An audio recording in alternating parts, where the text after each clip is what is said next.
And then as we mentioned, this is also the opportunity for sport-specific drills. So some station work that you can set up off the ice for working on puck control. Figure eights. I unfortunately would not do justice for this. I did mention before, I've never played hockey. I played the other hockey, played field hockey. So there's some similarities. There's a lot of differences too.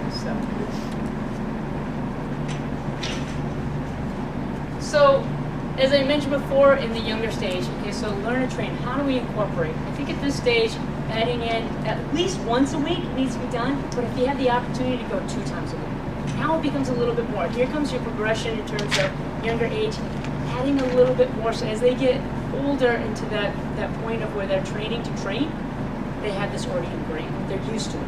It's common. Duration, still keep the same, 30 to 40 minutes. Still set up as station work.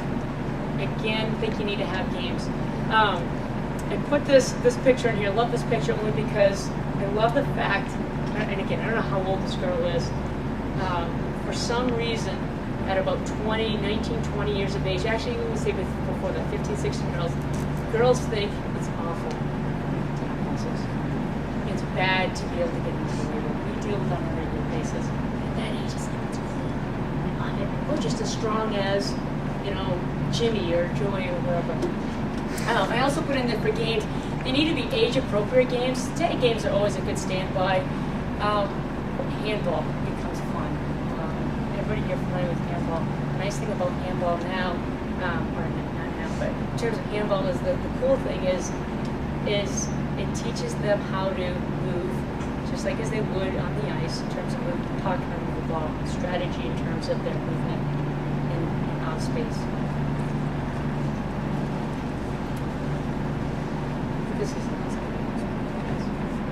So giving you a little bit of idea, if you have a lot of space, when I was working with soccer, I had the luxury of being able to have a good decent amount of space. Obviously, when you're working in the rink situation, space can become a little bit issue. So stations are pretty much what you would probably be forced to do. But if you are able to go outdoors, here's some things that you could do.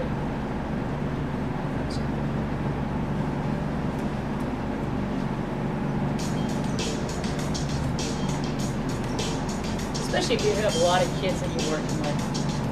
And it's always something that they're doing, something different. That they're working on,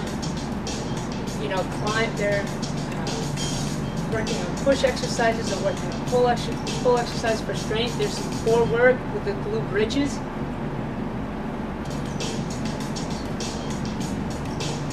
There's some stretching. There's your acrobatic cartwheels. Now we're working on a little bit of quickness, core stability, hand quickness. Love that drill. You can do it in a ladder. If you've got the tape set up, you can do the same exact thing with that movement. Now we've got a little tug of war or pulling action. This is great. Now you've got, so you can work on your squat mechanics a little bit better because the partner is actually holding on to help you sit back and heels a little bit better. Again, a little bit of flexibility, movement patterns, more dynamic movement, speed work.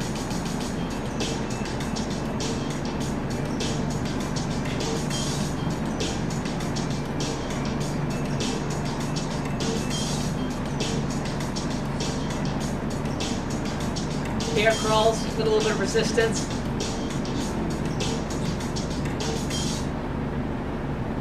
So hopefully it kind of gives you, there's so many different things you can do, a lot of variation, but the most important thing is, what's the purpose behind it?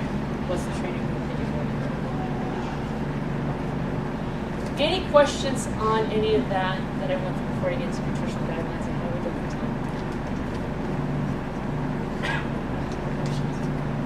So I'll keep nutritional guidelines very, very brief. As I mentioned, it's a great opportunity at the 10U, 12U to really talk about rest and recovery in terms of how well to be educated, how well to do. Love this picture in the sense of here's a kid, it's just like, all right, here's a dilemma. I've got a plate of all vegetables, and I've got a plate with a huge sandwich, meat in it. What do I do? And I find this, even when I work with adults, the same kind of thing. We've made nutrition way too complicated, and it does not need to be that. It needs to be simplified. One more video. It's kind of closer to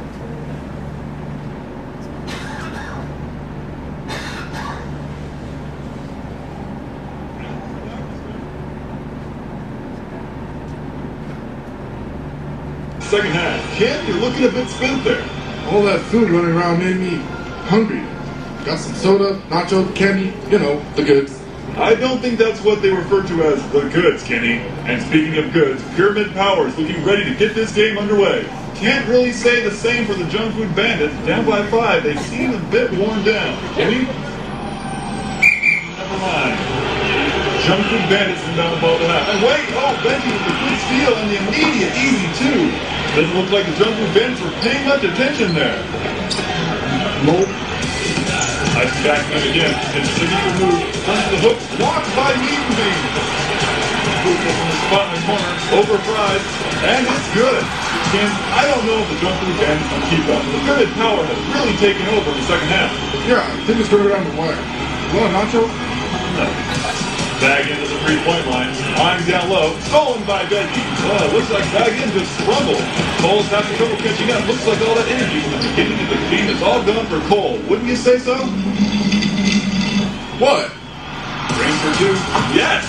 Milkman with the layup. Easy. Fruitful from outside. Nails the jumper. Looks like this game is in the refrigerator. Wouldn't you say so, Ken? Last second. Wait! Grapple and steal. Fast break. And nothing. Folks, this game is over. The Pyramid Power proved to be far greater than the Junk Food Bandits. We've got Chef Solis on the sideline to talk about today's game. This is what I've been talking about all season long. Balanced meals beat junk food every time. Congratulations to Chef Solis and Pyramid Power. Well, Ken, as the team celebrates their victory, what are your thoughts on the game? Oh man, I don't know. But I do know that I'm never going to be tempted by junk food again, especially if it's playing basketball.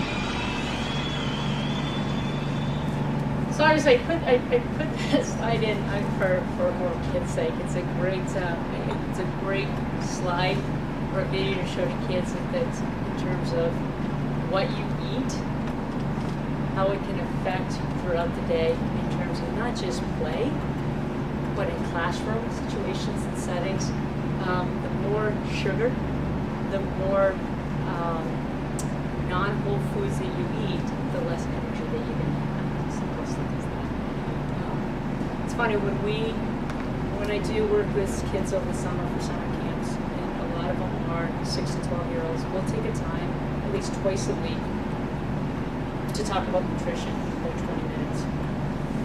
And as you can imagine, 20 minutes is a long time to talk with young kids about something like this. So, as much as possible, keep it as interesting and interactive as possible. But usually, I'm not going to go through this whole list that I'm going to talk to you about. I don't do that. What I will say is maybe pick 1 or 2 things and say, all right, what did you have to eat today? And they're always like, oh, I had, they're so proud of this. I had a candy bar, I had this, I had that. So, how could you make that better the next time you come to camp to them? What could you bring to make it a little bit healthier? We start talking about vegetables.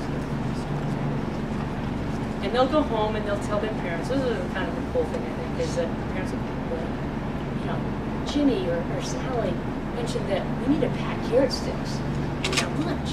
Or thank you for letting them know that they should be having a banana before they get back out onto the ice or whatnot. So the next day they'll come and they're always so proud to show you, be like, yeah, see what I brought?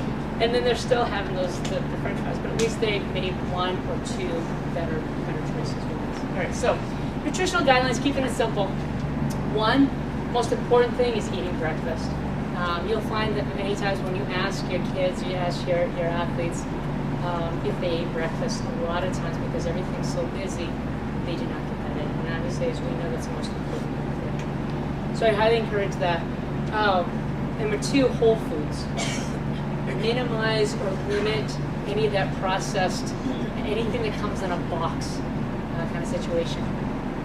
Although as I say that, we also need to remember they are kids and they need to have a little bit, it's all about balance.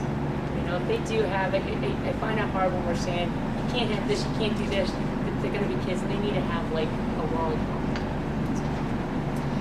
3, encourage them to have fruits and veggies at each meal. Variety, lots of color. When I mentioned that to them, they were all excited because they wanted to come in the next day and show, look, I had my orange, I had my green, I had my yellow. And that, I think, stuck clearly in their mind in terms of that. 4, this may be even a conversation, not just with the kids, but with the parents at this time, is just to say, all right, what are the 3 Ps? Prepare, plan, and pack ahead. Because I think, again, and I know how busy things can get, if they understand that, try to plan it out either the week ahead of time or the night before, they'll be much better off. It just takes a little bit of preparation. Protein at each meal. Obviously, I think we know the reasons for that in terms of very enough, in terms of just balancing out sugar. Protein actually causes us to eat less if we have some protein. It satisfies our diet a little bit more. We don't have to eat as big of portions if we have that protein and carbs. Limit empty calorie beverages. And one of those things is the kids always, because they figure, well, I'm active, and I hear this from adults too, I'm active, so I should be able to have Gatorade all day long. Gatorade's just as bad, and so we try to educate them, what is the time and what is the purpose behind it. 7, small meals every 3 hours, having snacks set up. So one of the things that we'd find when they came to camp is some of the kids, they would, they'd be there, especially these young ones, they'd be there from 8 o'clock in the morning until 4 o'clock in the afternoon. And all they had with them was just wanting to be able to go to that stand, which we know is how awful that is. So we just encourage them to say, all right, we are going to have snack hour. We would have a couple snack hours for them anyways, just so that they can just kind of chill out, be a kid, but then have that opportunity to have good snack food. What are those good snack foods? Maybe encourage them to have whole wheat bread with some peanut butter and jelly sandwich after that, and a fruit. And the last thing, carbohydrates. This one always tends to drive me nuts sometimes. I've heard someone mention, I've heard a couple of people mention in the past say that carbohydrates we should just completely eliminate from the diet. They should be mostly protein and fats, because carbs is what makes us fat. Carbs do not make us fat. It's the kind of and the types of carbs that make us fat. But on the same side, it's how much of the. So again, as I mentioned, your carbohydrates not all create equal. Limit the sugar, white, as it's already been kind of publicized out there anyways, white flour, white sugar, limit that as much as possible, and have as much fibrous foods as possible, carbohydrates, vegetables,